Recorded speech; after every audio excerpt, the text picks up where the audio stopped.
my responsibility or goal or job is to try to help people experience, find, seek after a relationship with God.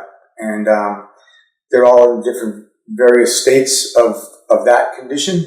And not here to try to make people believe what I believe or even tell them what to believe, but more just encourage them that in recovery and in addiction, finding that connection with God is so important to overcoming what the addiction does to your life. When I first became an adult, I found that I, had alcohol problems, drug problems, all kinds of problems.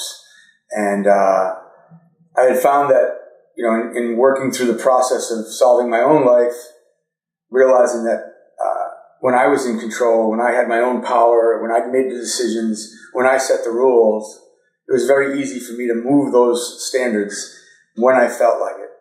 And when we don't have a standard bigger than ourselves in our life, then we have nothing to hold ourselves to. And a lot of times in addiction, recovery, you find that if you don't have something kind of guiding you and kind of holding you in a path, it's very easy to make personal decisions in a moment out of an emotion, out of a pain, out of a hurt, and try to self-medicate that pain, that emotion, that hurt. And so this guy the other night on Monday night, we went to the lodge, and he's not been around. And then last Thursday, he actually came to the lunch, and he had too many right answers. Like, I knew he had some background, but he had walked away. And so when he was there Monday night, we were talking, and after we shared the stories from the people that come in with me to share their testimonies of overcoming, I turned to him and I said, hey, you have too many right answers. Where is that coming from in you? He's like, dude, I grew up kind of in the church, but then I left it, and I've been doing my own thing, and this is my life. I got all these problems, and they're waiting for me. But I have to tell you, man, everything that's gone on the last 3 weeks since I've been here with Lindsay and this thing and I believe. He's like, I believe I will be at church Sunday. And I was like, that's what it's about. It's not really about him being at church. It's about he has come to this place of, man, I believe now. And that's what's going to help him to overcome and build a foundation. Because I keep telling everybody here, this whole program for them is building a foundation.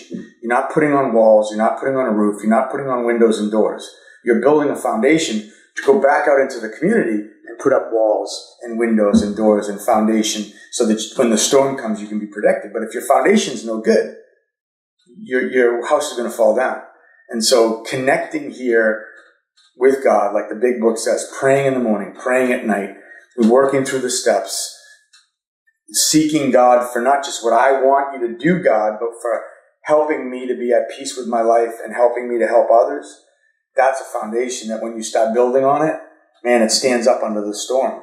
And that's what we're seeing out in the community with the Gregs and the Maves and the Emilys and the Rods is the storms are coming at them.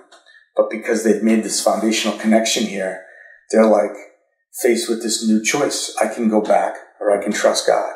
And so they keep trusting God and they keep succeeding. It's awesome to see.